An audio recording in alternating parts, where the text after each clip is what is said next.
अगर आप तपोभूमि नर्मदा किताब चाहें तो डिस्क्रिप्शन बॉक्स में लिंक दिए हैं, वहां से आपको ये किताब मिल जाएगा। धन्यवाद। नमस्कार, आप सुन रहे हैं तपोभूमि नर्मदा, शिवगन्ना माता नर्मदा की ये महत्व कथा। मैं प्रदीप आपको सुना रहा हूं। तपोभूमि नर्मदा का ये मानस परिक्रमा या फिर पाठ परिक्रमा हम लोग करेंगे। योगी पुरुष श्री शैलेंद्र नारायण घोषाल जी ने नर्मदा जी का परिक्रमा करने के पश्चात ये पुस्तक उन्होंने लिखा था। ये पुस्तक सुनते सुनते हम सबका मानस परिक्रमा हो जाएगा। इस मानस परिक्रमा में मैं एक बात अपने जीवन से कह सकता हूं कि अगर आप ये मानस परिक्रमा पूरा कर लेंगे, आपका जीवन सहज हो जाएगा, आप बदल जाएंगे। नर्मदा जी की कृपा से हम शुरू करेंगे ये पाठ परिक्रमा। अगर ये चैनल आप सब्सक्राइब नहीं किए हैं, कृपया सब्सक्राइब करें और नर्मदा जी की ये महत्व कथा दूसरे के साथ शेयर भी करें। आइए शुरू करते हैं तपोभूमि नर्मदा। मैंने कहा, अब देखिए, इस पंचकोशी परिक्रमा को मैंने पिछली बार ही समाप्त कर गया था। घर पहुंचकर मैंने विस्तार पूर्वक इस परिक्रमा की बात पिताजी को सुनाई थी। सब कुछ सुनने के बाद पिताजी ने मुझे दोबारा आदेश दिया कि मैं या तो अमरकंटक से होकर दक्षिणी तट पर विमलेश्वर तक या फिर अमरकंटक से होकर ही उत्तरी तट हरिधाम की तक मैं परिक्रमा करूं। अपनी जान को बाजी लगाकर भी मैंने उनकी आज्ञा पालन करने के लिए इधर आया हूं। आप लोगों की परिभाषा में मेरे ये परिक्रमा रूंडा होगी या फिर जलेहोरी हो गई, ये मेरे विचार की बात नहीं है। मैं यहाँ किसी फल प्राप्ति के आशा से मैं नहीं आया हूं। मेरे जीवन में पिताजी मेरे लिए साक्षात ईश्वर है, सो उन्हीं की आज्ञा पालन करने के लिए मैं इधर आया हूं। मेरे ये बात सुनने के पश्चात महात्मा जी ने बोले, ठीक है, सुनो, परसों शनिवार है, शुक्ल पक्ष की एकादशी तिथि भी होंगी। उस दिन हम सब नर्मदा जी के दक्षिण तट से कोटि तीर्थ में अपना अपना संकल्प कर परिक्रमा शुरू करेंगे। ठीक है, तुम तैयार रहना। बीच में बचा है खाली एक दिन, सो तुम आज और कल जी भरकर नर्मदेश्वर मैया, अमरकंठेश्वर शिव जी को दर्शन करो मंदिर में जाकर, और खूब जी लगाकर रेवा मंत्र या इष्ट मंत्र का तुम जाप करते रहो। ठीक है। देखते देखते वो शनिवार आ गया। सितंबर की 19 तारीख थी, सन 1952। मेरे जीवन का एक चिरस्मरणीय दिन रहेगा। आज से मेरे जीवन में नर्मदा परिक्रमा शुरू होने वाली थी। तड़के ही मैंने स्नानादि पूरा कर ली और पूजा, होम तथा पितृस्मरणादि क्रियाओं से निपटकर मैं मंदिर से लगभग 40 गज दूर कटितीर्थ घाट पर उपस्थित हो गया। कोई बेसिक साधु वहां पहले से ही जमा थे। वे स्वयं महात्मा शंकरनाथ जी के साथ वहां पूजा की तैयारी कर रहे थे। मैं भी पूजा की रस्म यज्ञ में शामिल हो गया। कर्पूर की आरती शुरू हुई। शंकरनाथ जी मंत्रों का उच्चारण कर रहा था और हम लोग उन्हें दोहरा रहे थे। आरती समाप्त हुई। जय रेवा, जय नर्मदा शंकर की जय ध्वनि से आसमान गूंज उठा। हम सब ने अपना अपना वरीय विस्तर अपनी पीठों में लटका लिया। मैं वही पहना था, एक लकड़ी का कौपिन और पीला लवदा और हाथ में दंड यानी कि लाठी। मेरी गठरी में एक कुशासन था, 3.5 हाथ लंबा और 2 हाथ चौड़ा, एक कंबल, एक ऋग्वेद और रेवाखंड नमक पांडुलिपिया, यही सब भरे पड़े थे। दोनों किताबें तकिया का काम करती तथा कंबल और कुशासन बिस्तर का काम करते हैं। इसके अलावा मैंने एक छोटा सा लौकी से बना कमंडल भी एक झोले में डालकर अपने कंधा पर संभाल लिया था। परिक्रमा शुरू हो गई। नर्मदा जी का तीर पकड़कर हम चल रहे थे। महात्मा शंकरनाथ जी हमारे आगे आगे चलकर हमें राह दिखा रहे थे। पहाड़ी रास्ता छोटे बड़े पत्थरों, झाड़ियों और कांटों से भरा पड़ा था। तंग सड़क के दोनों ओर विशालकाय अनगिनत पेड़ खड़े थे। साल, साजा, बरगद, हरिया, आमला, बहड़ा, खदीर और तेलेंडू। लगभग 2 मील इलाका समतल का पार कर हम अब पहाड़ी चढ़ाई पर चढ़ने लगे। जंगल क्रमशः घना होता जा रहा था। मैंने देखा सूरज की किरणें कहीं अगर चमक रही थी तो कहीं घने पत्तों की आड़ को बैठ सकने में वो असमर्थ थी। महात्मा शंकरनाथ जी के अनुसार हम नर्मदा मंदिर से दक्षिण पश्चिम की ओर सुबह के 8 बजे के करीब निकले थे और अब बज रहे थे दिन के 10:30। सो अब तक हम कुल 2.5 घंटे चले थे। हमने 2.5 मील का सफर ही तय किया था। अब तक इस जंगली पहाड़ी रास्ते पर हम किसी तरह लाठी के सहारे अपने बदन को ढोते हुए ठोक ठोक कर राह बना रहे थे। आश्चर्य की बात यही है, इस जंगल में मैंने ना तो कोई चिड़िया उड़ने देखी, ना तो उनका कोई आवाज मैंने सुना। अचानक देखा कि कुछ सियार बेतहाशा दौड़ लगाकर चले गए। खिक खिक खिक खिक एक भयंकर हंसी सुनाई दी। मैं चक उठा इस भयानक हंसी को सुनकर। महात्मा ने बताया, लगड़बग्ग की हंसी है, आसपास ही है कहीं, घबराओ नहीं, रेबा रेबा का मंत्र जपो और नर्मदा जी की ओर देखते रहो। जिनके मन में रेबा जी के लिए तनिक भी श्रद्धा भक्ति और विश्वास है, खूंखार दरिंदों से उन्हें डरने की कोई जरूरत नहीं। मैंने थोड़ा घबराकर उनसे पूछा, तो क्या अभी से मुंड महारण्य की परिक्रमा शुरू हो गई है? वो बोले, हाँ, इसे तुम मुंड महारण्य का विस्तार कह सकते हो, क्योंकि असली मुंड महारण्य तो शुरू होगा डिंडोरी से। वहां से मंडला तक एक भयंकर जंगल फैला हुआ है। मैंने देखा और मील भर चलने के बाद एक समतल भूमि पर आ पहुंचे। यह स्थान कबीर चबूतरा कहलाता है। शंकरनाथ जी के आदेश अनुसार हमने यहीं कंबल झोला आदि उतारा और नर्मदा माता के लिए भोग बनाने के लिए तैयारी करने लगा। यहाँ एक कबीरपंथी साधु जी रहते थे। उन्होंने हम परिक्रमाकारियों का सादर स्वागत सत्कार किया। मैंने उनसे पूछा, क्या यहाँ महात्मा कबीर जी आए थे? हाँ जी, यही उन्होंने तपस्या की और यही उन्होंने चोला छोड़ दिया। अंगुली से दूर और इशारा करके उन्होंने बोला, देखिए उस दूर जंगल में एक विशाल बरगद का पेड़ आपको दिख रहे हैं ना? हाँ, वो वहां से करीब आधे मील की दूरी पर है। उसका नाम है कबीर बाट। ये कबीर साहब के दांतुन से पैदा हुआ है। सारे हिंदुस्तान में इतना बड़ा पेड़ अब कहीं नहीं दिखेगा आपको। मैंने बोला, मैंने कबीर जी का बीजक पढ़ा है। उनका प्रधान शिष्य धर्मदास जी के ग्रंथ से भी पता चलता है कि उनकी मृत्यु के समय काशी के हिंदू मुसलमान शिष्यों आपस में लड़ने लगे थे कि कबीर की संप्रदाय से जुड़े हैं। उनके आपसी फसाद को देखकर कबीर काशी से कुछ दूर मगहर नामक स्थान पर चले गए और वही उनका देहांत हुआ। उनके देहांत के बाद उनके शरीर पर ढकी हुई काली चादर को जब हटाया गया तो बिस्तर पर कुछ फूल पड़े हुए थे। उनका शरीर अदृश्य हो गया था। हिंदू शिष्यों ने कुछ फूल उनसे चुनकर गंगा के किनारे उनका दाह संस्कार इत्यादि किया की, जबकि मुसलमानों ने चादर समेत उन फूलों को वहीं मगहर में दफना दिया। सवाल ये उठता है कि जब योगी श्रेष्ठ मगहर से ही अंतर्हित हो गए तब भला उन्हें क्या पड़ा था कि वो वहां से नर्मदा किनारे आते और यहाँ दोबारा मौत का आलिंगन करते। मैंने कमल साहब यानी कि जो महात्मा कबीर जी के पुत्र थे, उनका ग्रंथ मैंने पढ़ा है, पर उसमें भी मुझे कोई ये प्रसंग तो नहीं मिला कि कबीर जी यहाँ नर्मदा तट पर रहने के लिए आए थे।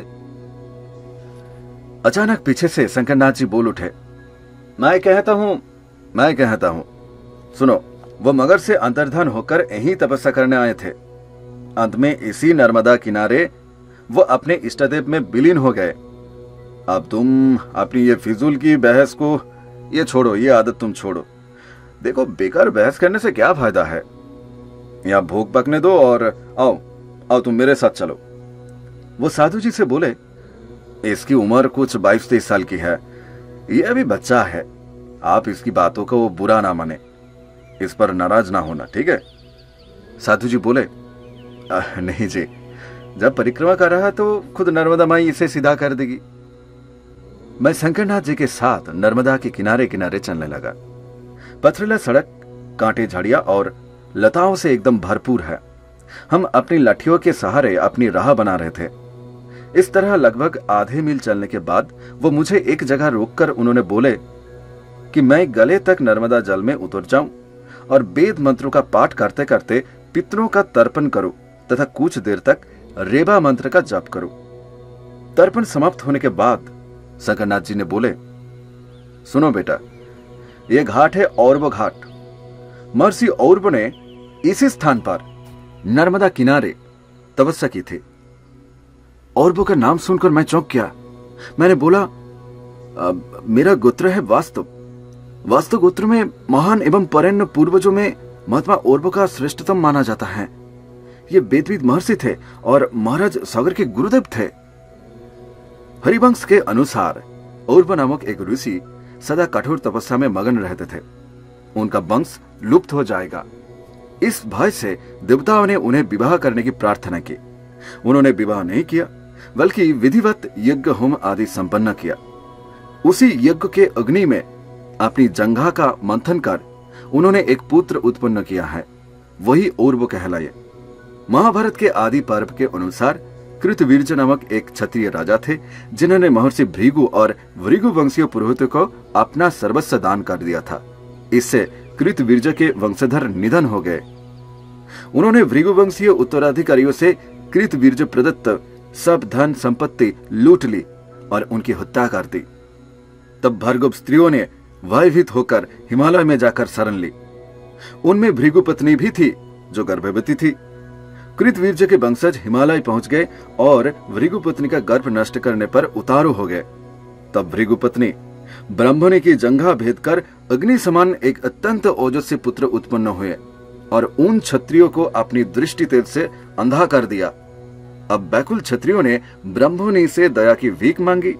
ब्राह्मणी ने उनसे कहा, तुम लोग मेरे उरु से जन्मे पुत्र औरबो को प्रसन्न करो। क्षत्रिय की करुणा प्रार्थना सुनकर औरबो ने उनकी दृष्टि तो वापस कर दी, परंतु अपने पिता की हत्या का बदला लेने के लिए वह कठोर तपस्या में लीन हो गए। उनके तेज से तीनों लोगों का विनाश उपस्थित हुआ। तब उनके पितरजन उनके सामने प्रकट होकर उनको बोले, औरबो, आपने क्रोध को शांत करो। पितरों की आज्ञा का पालन करने के लिए महर्षि औरबो ने अपनी क्रोधाग्नि को समुद्र के जल में फेंक दिया। उस क्रोध ने एक घोड़े के मस्तक का रूप धारण कर लिया और अग्नि उगल दी। फिर वो उस समुद्र के पानी को पी गया, इसलिए वो बड़वाग्नि कहलाया है। आदि पर्व में ये सब कुछ है।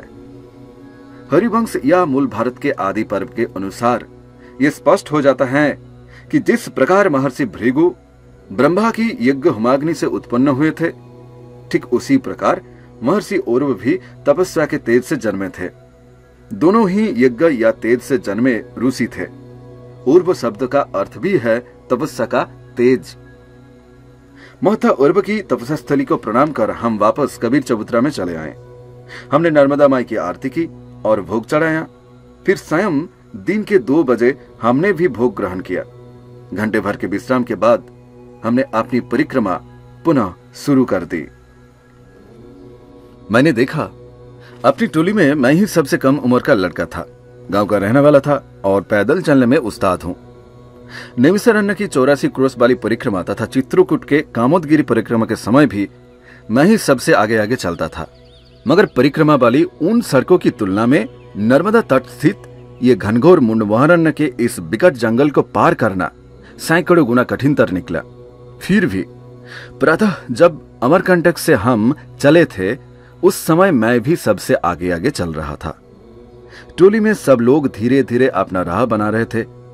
उनकी धीमी गति के साथ अगर मैं कदम मिलाकर चलता तो मेरी कमर और पांव दुखने लगता। इसलिए कबीर चबूतरा से यात्रा करते समय मैंने शंकर जी से निवेदन किया, महाराज, वो जो सामने बलखाता जंगली रास्ता दिख रहे हैं, अगर मैं अपनी निजी चाल से चलता हुआ थोड़ा आगे निकल जाऊं तो आपको कोई इतराज तो नहीं है, या सामने कोई भयंकर खतरा तो नहीं मिलेगा? महात्मा ने बोले, डर की बात तो है भी और नहीं भी है। इस जंगल में अनगिनत खौफनाक जानवर हैं और जहरीले नाग भरे पड़े हैं, मगर स्वयं नर्मदा माता हर परिक्रमाकारी की रक्षा करती है। फिर अकेली हमारी टोली परिक्रमा कर रही है ऐसा भी तो नहीं है। दूसरी टोलियां भी जब्बलपुर, ओमकारेश्वर और मांधाता घाटों से अमरकंटक के लिए परिक्रमा पर निकली होंगी। उनमें से किसी न किसी से तुम्हारी भेंट भी हो सकती है, मगर यादा आगे ना जाना, ठीक है? आधे मील पहुंचकर वही सुस्ता लेना, हम वही तुम्हें पकड़ लेंगे। सुनो, सामने तेजी से अंधेरी रात घिरने वाली है। तुम्हें रात के पड़ाव का पता नहीं है, सो हमारे आने तक तुम इंतजार करना, ठीक है? मैं नए उत्साह से परिपूर्ण फूर्ति लिए आगे आगे चलने लगा। मेरे दोनों ओर बड़े ऊंचे विशालकाय पेड़ सटे खड़े थे। उनके बीच से पगडंडी जो धूमिल पड़ गई थी, पगडंडी को ढूंढते ढूंढते मैं चलना शुरू किया। आधे घंटे के बाद मैं एक तंग चौराहा पर आ पहुंचा, जहां से दो धुंधली पगडंडी रेखाएं विपरीत दिशाओं में जाकर खो गई थी। मैं कौन सा राह पकड़ूं, समझ में नहीं आ रहा था। पेड़ों के झुरमुट के बीच ऊपर आकाश का जो टुकड़ा दिखा तो वहां सूरज की उजली किरणें तब भी झिलमिला रही थी, यानी तब भी दिन का समय काफी बाकी बचा था। मैं शंकरनाथ जी के आने का इंतजार करने लगा, मगर कहां रहेगी ये लोग। 1-1.5 घंटा यूं ही गुजर दिया, लेकिन उनका कोई भनक तक नहीं। जंगल में आधियारा बड़ी जल्दी जल्दी घिर रहा था। अचानक सामने एक सलाई के डाल पर नजर पड़ी। मैंने देखा एक विशालकाय भयानक अजगर पेड़ को शाखे के लपट कर वो चल रहा था। मैं बेहद घबरा गया। डर से कांपकर मैंने चिल्लाने लगा, हर नर्मदे हर, हर नर्मदे हर। शायद मेरी आवाज सुनकर कोई राह चलते साधु जी उन्होंने जवाब देंगे, मगर वैसी की वैसी भयानक चुप्पी छाई रही। कोई जवाब नहीं आया। फिर मेरी अपनी आवाज सारे जंगल में गूंजने लगी और फिर मुझ तक लौट आई। इससे मैं और भी डर गया। मेरा गला सूख गया। इधर मेरी आवाज सुनकर वो अजगर भी मेरी तरफ बढ़ने लगा। डर के मारे मैं उस सलाई से कतरा कर दूसरी ओर वाली पगडंडी पर मैं बहुत जल्दी चलने लगा। ये पगडंडी चक्कर काटती हुई नीचे की ओर उतर गई थी। उस सैकड़ी राह में कहीं लुकीला पत्थर रोड़े डाल रहा था, तो कहीं पेड़ का मोटा तना आड़े आ रहा था। मैं इन सब से टकराता बचता आगे बढ़ने की कोशिश कर रहा था। अपने हाथ की लाठी के सहारे मैं राह बना रहा था और तेजी से आगे बढ़ रहा था। इतने में जंगल भर एक गुप्त अंधेरा छा गया। मेरी आंखों में दुख के आंसू छलक आए। मेरे मन में शंकरनाथ जी के लिए शिकायतें जमने लगे। दूर दूर तक उस वीरान बिहार में किसी की परछाई तक नहीं दिख रही थी। न कहीं कोई डेरा, न कहीं कोई आबादी, न कहीं कोई रोशनी की टिमटिमाहट। प्यास बुझाने के लिए कमंडल से 2 घूंट पानी में गटक गया। अचानक पीछे से एक भयंकर गर्जन सुनाई दिया। घबराहट में मेरे हाथ से कमंडल छिटक गया और घनी झड़ियों के झुरमुट में कमंडल कहीं खो गया। मेरे पांव थर थर कांपने लगे। भयंकर भय से मानो दिल की धड़कनें रुकने लगी। उस बेतहासा डर में मैं धीरज से चुपचाप खड़ा रहा, जिससे धीरे धीरे मेरा खोया हुआ हौसला वापस लौटने लगा। मैं चुपचाप खड़ा खड़ा अपने पिताजी को याद करने लगा। मैं देख रहा था पूनम का चांद, हंसता हुआ खिलता हुआ चांद मैं देख रहा था। इस एपिसोड को यहां पर विराम देता हूं। आप सुन रहे हैं तपोभूमि नर्मदा। कृपया इस चैनल को सब्सक्राइब करें और मां नर्मदा की ये महात्मा कथा दूसरे के साथ शेयर भी करें। अगले एपिसोड में फिर मुलाकात होगा इसी चैनल पर। आप अच्छा रहिए, सुस्त रहिए और भक्ति मार्ग में रहिए। हर हर नर्मदे, हर हर नर्मदे, हर हर नर्मदे। नमस्कार।